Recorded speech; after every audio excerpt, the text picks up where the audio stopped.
कि आदमी कितना कुछ जमा कर लेता है लेकिन फ़ायदा कितना हासिल कर पाता है। अब ये देख लेना, एक आदमी के पास मिसाल के तौर पे बेहतरीन से बेहतरीन खाने के पैसे हैं, लेकिन वो खाएगा कितना? एक प्लेट खाएगा, इतना ही खाएगा ना। ऐसा तो नहीं कि एक आदमी के पास अगर 1 अरब रुपए है तो वो 100 प्लेट एक साथ खा जाएगा। जिसके पास 1000 रुपये हैं वो भी 1 प्लेट खाना खाएगा, और जिसके पास 1 खरब रुपये हैं वो भी 1 प्लेट खाना खाएगा। तो उससे ज़्यादा तो खा नहीं सकता।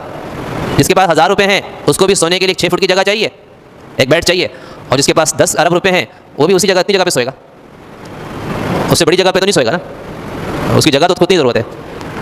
और मरने के बाद तो फिर सबका मामला बराबर हो जाता है। दुनिया में तो फिर चलो खाने में फ़र्क है, लिबास में फ़र्क है, रिहाइश में फ़र्क है, चीज़ों में फ़र्क है। मरने के बाद कब्र बिल्कुल वैसे ही बनती है, चाहे वो एक फ़कीर हो चाहे वो एक बादशाह हो। उसने वो 6 फुट की जगह लेनी है, चौड़ाई में 2 फुट होगी ज़्यादा से ज़्यादा, और उसकी कब्र भी मिट्टी की कच्ची है, इसकी कब्र भी कच्ची कब्र है। हालांकि ऐसा नहीं होता है कि जो मालदार है उसने अपना मकान में चूँकि मार्बल लगाया तो उसकी कब्र में मार्बल लगते हो।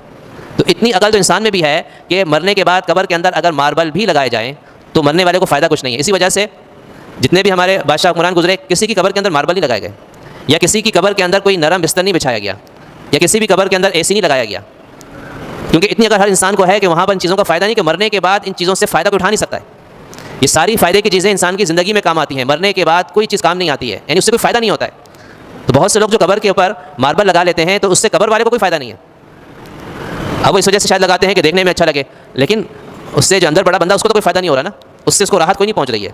उसकी कब्र के ऊपर आप छाँव का इंतज़ाम कर दें, कोई छत बना दें, मज़ार बना दें, उसके अंदर कोई फ़ायदा नहीं होगा। कब्र के ऊपर आप फूलों की सेज डाल दें, चादरें डाल दें, अंदर लेटने वाले शख्स को कोई फ़ायदा नहीं होगा। तो इतनी अगर हर एक को है कि भाई कब्र के अंदर ये चीज़ें काम नहीं आती, काम आने वाली चीज़ सिर्फ अमाल है। इंसान का अमल दुरुस्त है तो वो कब्र उसके लिए जन्नत है, और अगर अमल दुरुस्त नहीं है तो वो कब्र उसके लिए जहन्नम है।